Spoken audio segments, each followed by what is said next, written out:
The views and opinions expressed on this show belong solely to the hosts and their guests and do not reflect the views of any on-site institutions unless explicitly stated.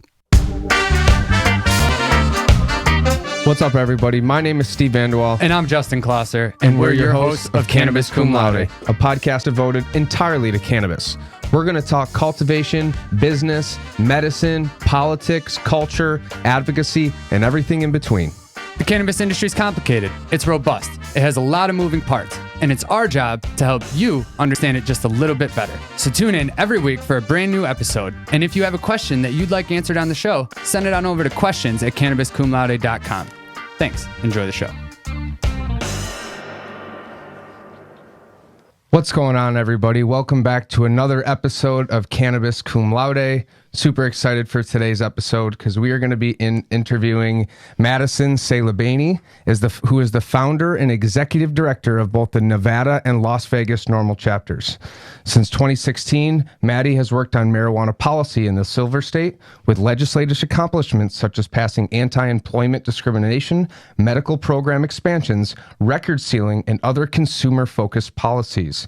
In 2017, Madisen hosted the first Rock NORML meeting with hopes to create a long-standing chapter in Rochester, New York, and works closely with NORML state directors in Arizona, California, Colorado, and beyond to further the cannabis movement.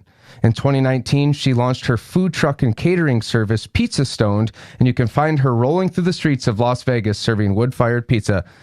Maddie, so good to see you again. Thanks for coming on the show today. Thank you. Thank you so much, Steve and Justin, for having me. This is so fun. Great to be here.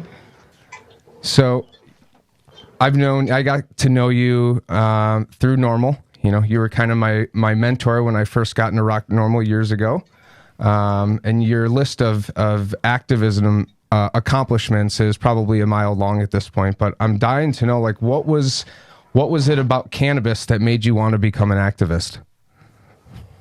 Well, thank you, Steve. That's very sweet. And, you know, being that I, too, am from Rochester, New York, I feel really strongly like what set me on my activist path was just such unjust laws when it came to cannabis, you know, living in New York and seeing so many of my friends getting arrested and just how that had a lifelong impact on people in our community. So, you know, not to mention the stigma that unfortunately exists in, you know, a lot of smaller communities and in places in New York. So, you know, when I was able to break free of New York and move west, I feel like that was one of the first things that I really wanted to be able to express was that, wow, okay, like I use cannabis, I graduated from college, and, you know, I wanted to use my voice to advocate for that. What stimulated you to move out west originally? I'm so sorry. Could you repeat that? Yeah. What like inspired you to move out to Vegas out that way?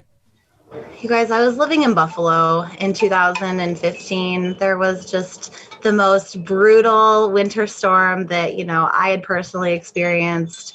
I had just graduated from college, so it was just kind of a situation where it was like, all right, what's next? What could we possibly do to just get out of upstate New York and try to find my purpose? And, you know, within literally weeks of moving to Las Vegas, I had linked up with some just absolutely phenomenal people that too became my mentors and helped inspire me in the movement and get me really on the path to do this. I don't want to say full time, but really take this on as my passion in life and in a personal project. What was it like, you know, you move out to Vegas, and not too long after that, you know, you were in charge of two very prominent NORML chapters. What was kind of the story behind how you started it? And in the grand scheme of things, like from where you started to where you've come is not that long of a time, and you've really crushed it. What goes into starting, you know, such a powerhouse grassroots, you know, organization like that? Yeah, I think for me, one of the biggest, you know, things of inspiration was I had the pleasure of meeting Michael Weiser, who was the director of the Arizona NORML chapter, which Arizona and Nevada border each other.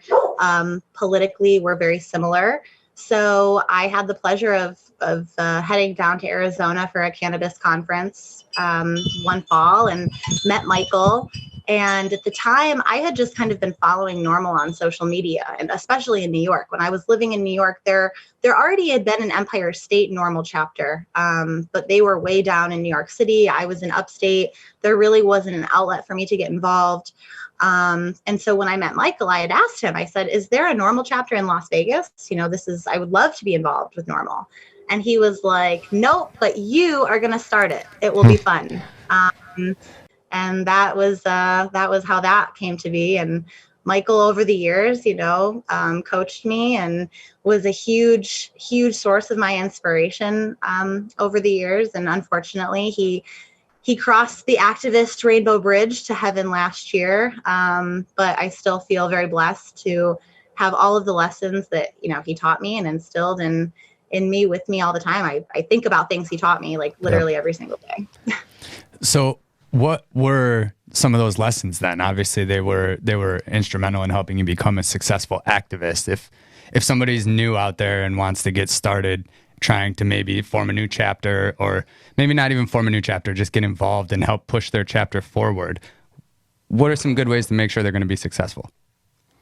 Well, one of the things that Michael specifically taught me, and it's funny, I literally do remind myself of this all the time, but he taught me never to bring your gun out during a knife party.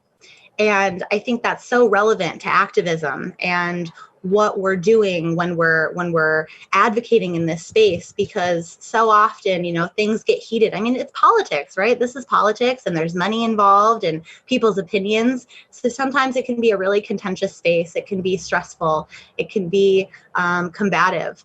But Michael was just very much so a peacemaker, and he always had the ability to just keep it cool and keep it level and have that conversation with the person where they were at.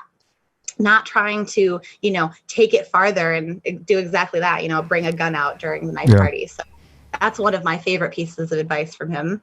And, when it comes to just being an activist overall, my advice is definitely just remembering that this isn't about you or me as individuals. This isn't, about our personal agendas or, what we personally would like to see happen, but it's about the greater good. And that's not to say that you can't have a vested interest in cannabis business and still be a good activist.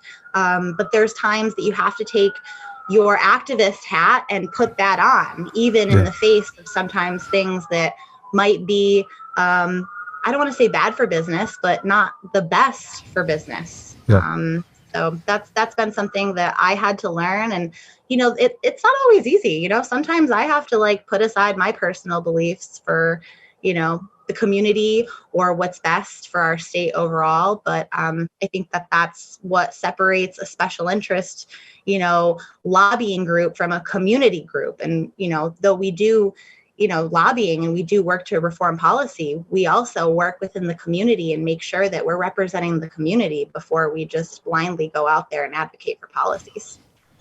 Yeah, I had always kind of thought a lobbyist was something and an activist was something completely different, but the reality is they're essentially both the same. One, there's just generally financial interests, and one is general good for the community. And, coming from Rock NORML, who was as grassroots it can be, we ended up making, a lot of educating and a lot of having those tough conversations. And where if you're a special interest group or you got a lot of money, you can buy your way to the top. You can get meetings. You can shape policy. You have lawyers on staff that will write the policy and hand it to the legislature, which they love.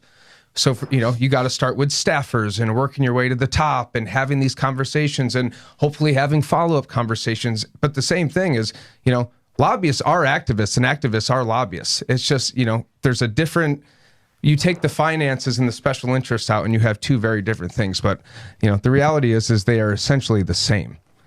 No, very well said. And great job making that distinction, because a lot of times people do think that activists and lobbyists are one and the same. And I mean, there are different strategies. As an activist, we have used a lot of nonviolent types of action to either make a point or, raise awareness about something. Whereas traditionally, lobbyists are going to do, more of the backdoor, having kind of meetings with legislators. And like you said, there's a lot of monetary incentive that goes on that way.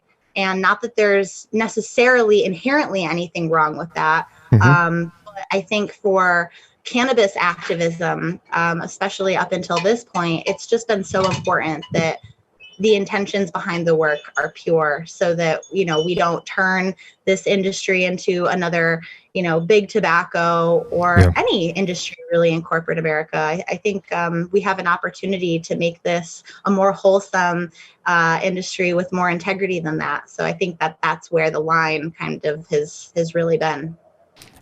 I think that rings true across the board, right? It's something that people put effort into that isn't profit driven. I mean, we had this same conversation, actually similar, same vein anyway, last week with Dragonfly Earth Medicine about their certification that they do for cannabis growing. It's free of charge, but it's like to the highest standard. And so in that same vein of grassroots activism, it's like, these people are doing this because they love it. It almost brings more of a trueness to what they're trying to present, as opposed to just, we're trying to fill some pockets and doesn't matter who we screw over in the end to do it. Money muddies water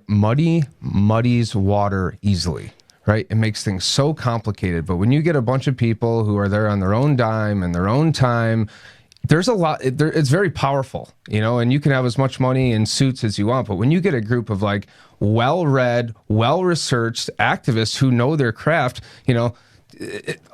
progress can be made. You are an example of that. Rock NORML is an example of that. Arizona NORML is an example of that. There's these, no one's really getting paid. It's a different type of energy, and it's very powerful. And we said earlier that you've had some really big wins in your time as an activist, and I was hoping maybe that you could touch on a few of those. I know there were some recent ones that we're going to talk about in part 2, but you've had a lot of wins over your career. What are the top 1 or 2 that you like to brag about a little bit?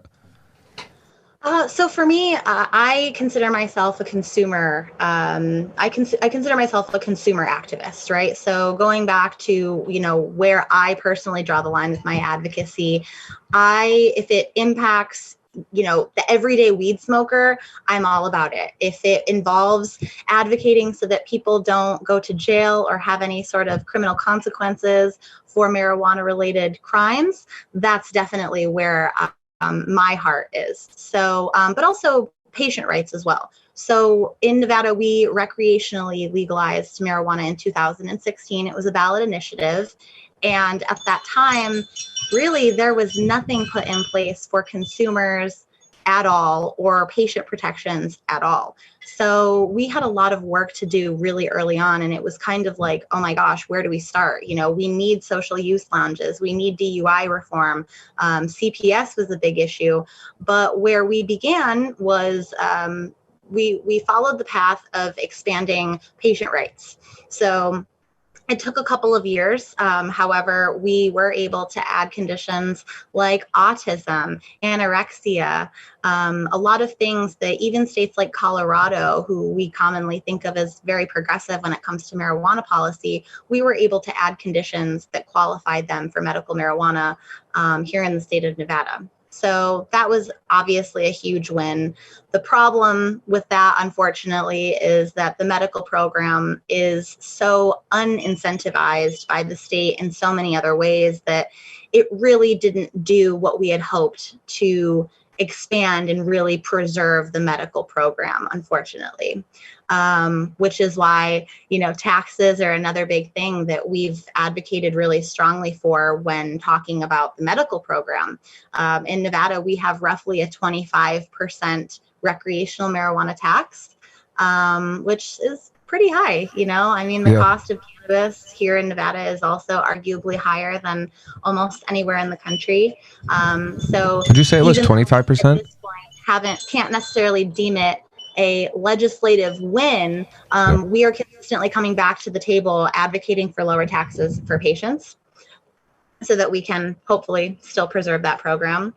But I would say my absolute favorite, hands down win of all time would be in the 2019 legislative session. We actually were the first state to pass employment, anti-discrimination in the employment space legislation, basically that says during the pre-employment stages, if if an employer requires you to get a drug test, they actually cannot not offer you the job based on the presence of THC on that drug screen. So that was a really huge deal because casinos and other businesses in Nevada were talking about how poor the workforce was and how they were having such a hard time finding qualified individuals, really because of that fact.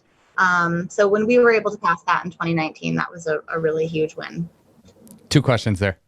Was that across the board, or was that just your medical program? No. So I can't go as far as to say it was across the board, because there were some little pockets of people, unfortunately, that were not qualified for that. But generally speaking, yes, if you just used recreational marijuana and you didn't have a safety sensitive position, or you weren't applying for employment that was a driver or law enforcement, something like that. Yeah, that was just something awesome that they were like, employers are going to have to look at and be like, all right, cool, they smoke weed. Next. Like they should have been doing the whole time, no big deal.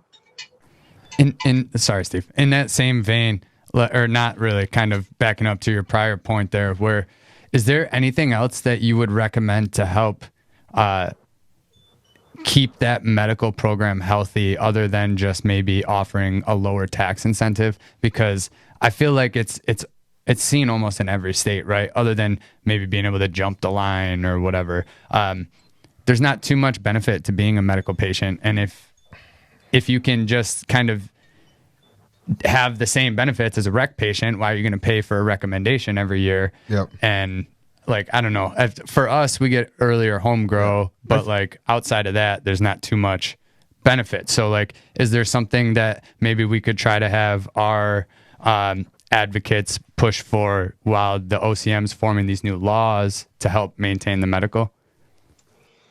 I've spent a lot of time thinking about that because though I don't necessarily think it's my personal responsibility to preserve the medical program in Nevada, I'm really passionate about it, right? And it's been personally pretty devastating to see it go downhill the way that it has.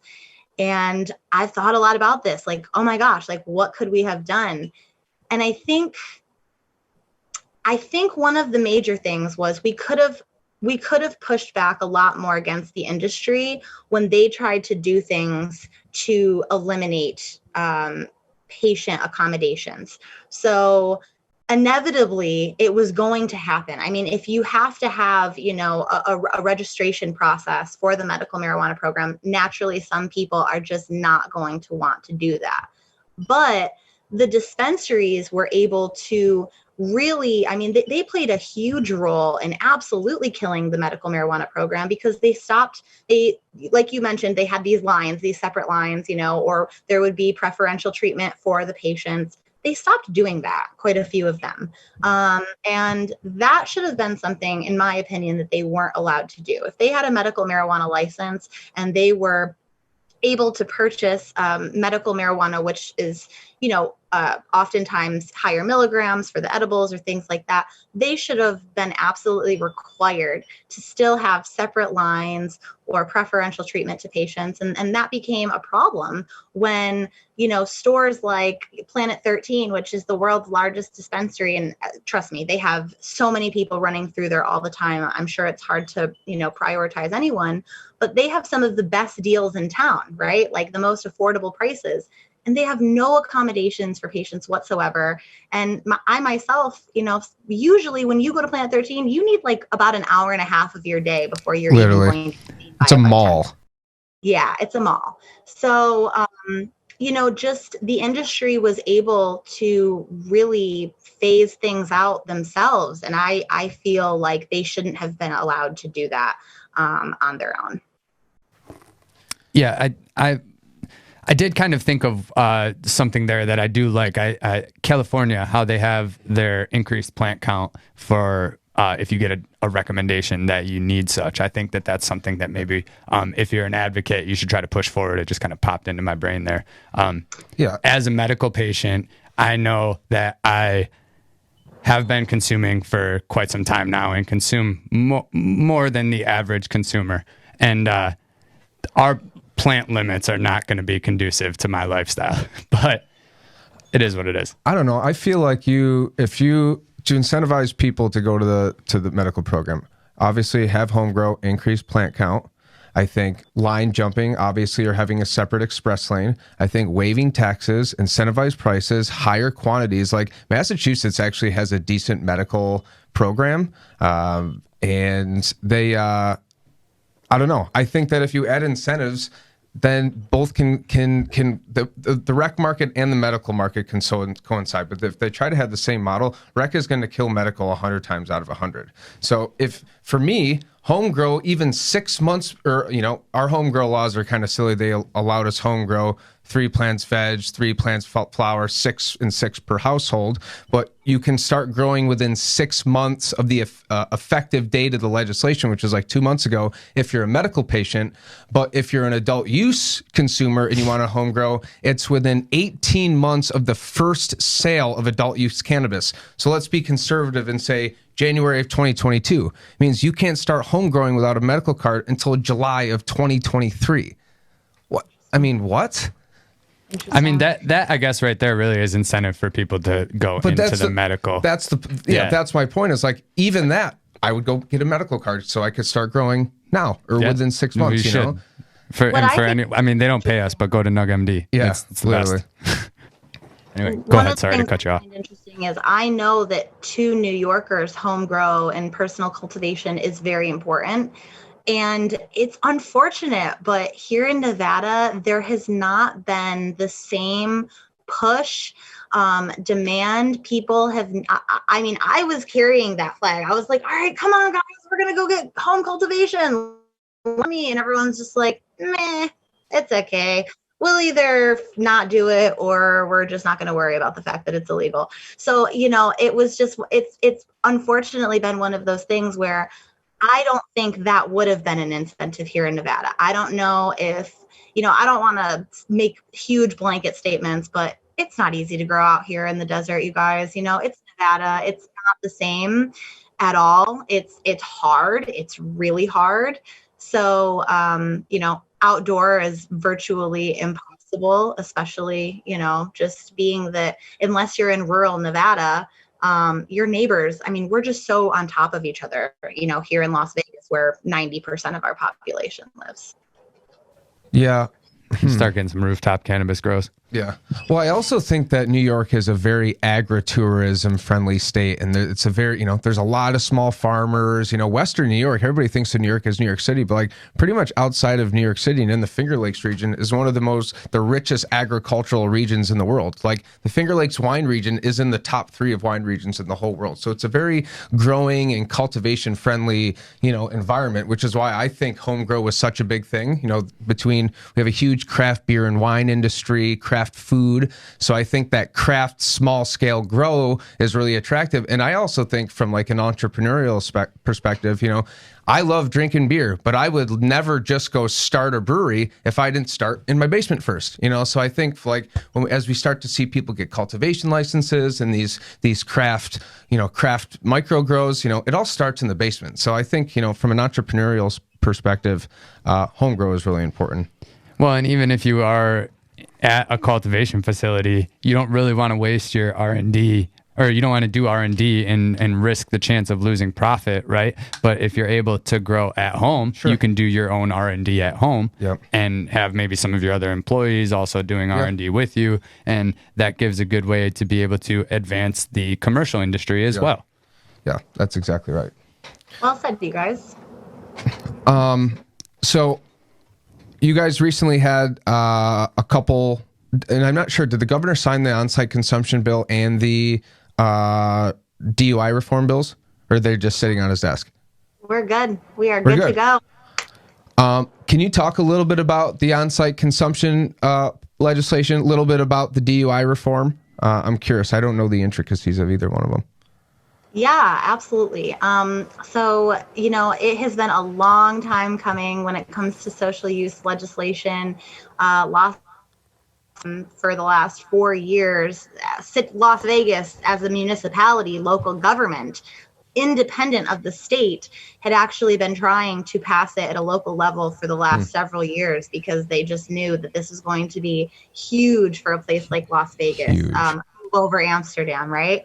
So we had been attending workshops and really been a part of this conversation since 2017 when it began.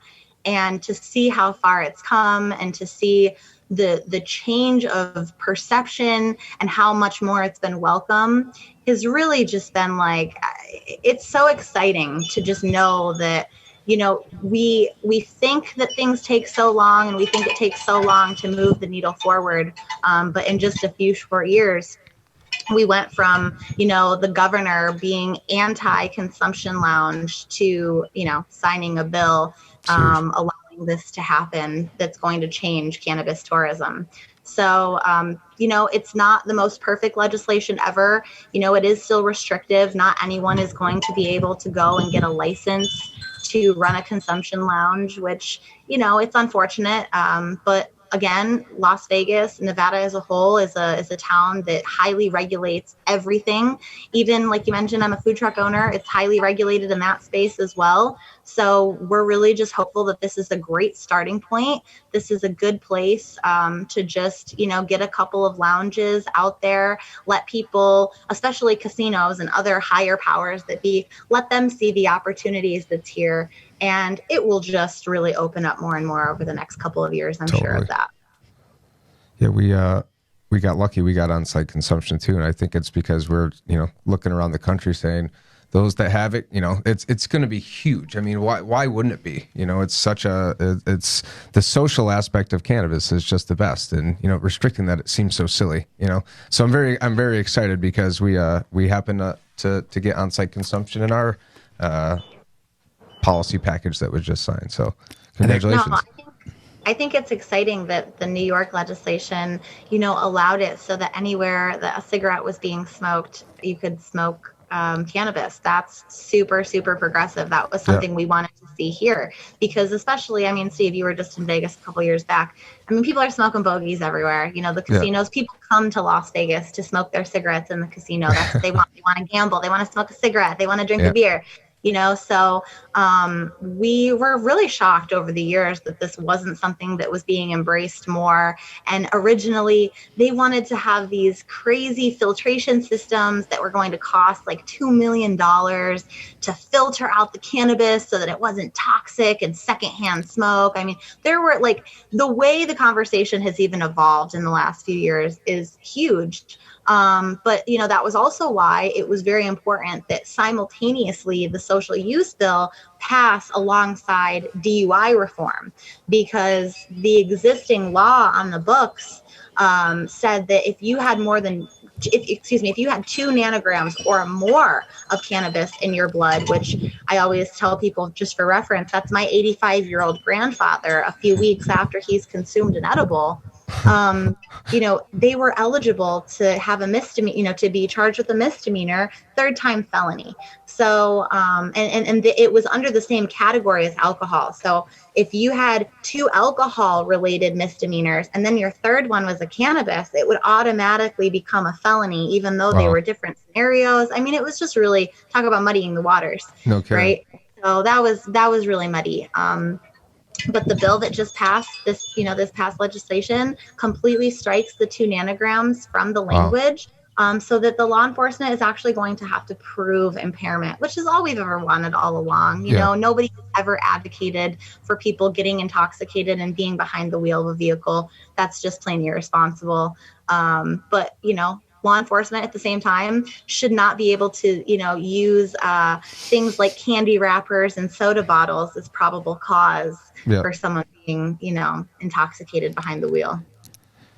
Yep. So what is is there and I haven't been up on the technology of like, you know, if they were working on like a breathalyzer technology or like a cognitive test technology. What is the current go-to method for proving it? Is there one? I don't really know. Does it vary state by state? There's no consensus on that. You know, different states are all, different states have appointed governors' task forces to kind of look at these issues. I know in Washington, they've been looking at it a lot. There are some devices that, you know, claim to measure accurately, you know, how much has been consumed, but again, you know, it all boils down to impairment. And I know, you know, me, even at different stages in my life, you know, I mean, if there's a particular month that I'm consuming a little bit more cannabis than another time, you know, how that impacts me when I'm on the road, you know, could vary slightly. And so I don't think that there's any one standardized test, at least anytime soon, that we're going to see that's going to be able to really determine that. I mean, there's problems with breathalyzers, you know, I mean, we all know someone that can handle quite a few drinks and, you know, get behind the wheel of a vehicle. Not saying that it's right, but, you know, their blood alcohol level is what it is. If you compare that to someone with a lower tolerance, it's going to, you know, be an astronomical difference. It's the same thing. Beautiful. It is a beautiful thing, though, that there are actually like university-based studies that are coming out about how you can't judge people off of the same amount in their bloodstream with cannabis. The tolerance is just, it's a whole different beast, right? It's so easy to get accustomed. I did the other day. I was stupid and I'll probably never do it again. I did a 1 gram dab because I thought I was trying to be cool. And like, I was okay afterwards, other than the fact that I thought I was going to cough up my lungs. But like, other than that, mentally, I would have been able to undergo any task, in my opinion. You know what I mean? And I don't think that's the case for a lot of other people. I would still be in a coma. No, just kidding. Well, one of the things that I always used to bring up when talking about this subject is if you look at, you know, a prescription, well, I guess we can call it like Marinol, which is synthetic cannabis that is, you know, totally accepted by the federal government. Even Marinol, when you get that prescription, will say in the instructions, do not operate a vehicle or heavy machinery until a tolerance has been established. So, I mean, that's acknowledgement from the FDA that a tolerance can be established and that you can perform these tasks safely. That's good ammo. I didn't know that. I didn't know that either. All right. Well, this is going to conclude part 1. We're going to jump into part 2, which we're going to dive in a little more about the cannabis industry in Las Vegas. So everybody stay tuned. We'll be right back. Thanks to our friends here at Rockbox Recording and Production in Rochester, New York. They are a full professional podcast and video studio designed by a radio guy for podcasters. Audio, video, voiceovers, editing, whatever. Mouth off at Rockbox at rockbox.com. You can follow Cannabis Cum Laude on LinkedIn, Facebook, Instagram, Twitter, and Cannabuzz. Type Cannabis Cum Laude into your search bar and you should be able to find us, but the links will also be posted in the episode notes as well. If you want to help support the show, head on over to Patreon, and that will ensure that we're able to keep the best quality sound and video coming to you on a regular basis. And if you liked what you heard today, please don't forget to rate and review the show.